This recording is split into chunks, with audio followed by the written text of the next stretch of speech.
Hi, my name is Natalia, and I introduce you to my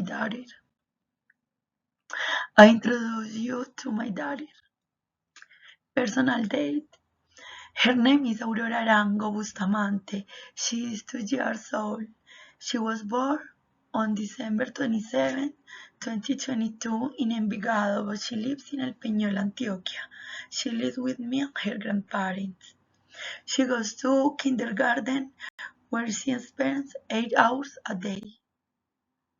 Her hobbies.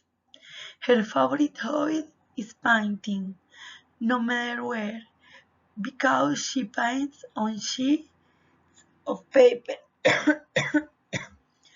paints her clothes, paints her face and body, paints her toys, paints furniture and walls. So in the future, she could be an artist, a professional makeup artist, a tattoo artist, a graffiti artist, or a mural.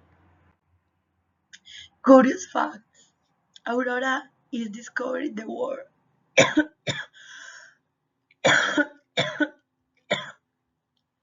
She wants to do everything her family does.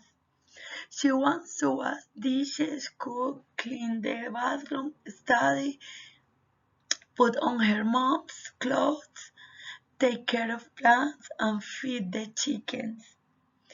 However, she hates brushing her teeth. Gracias. Thank you.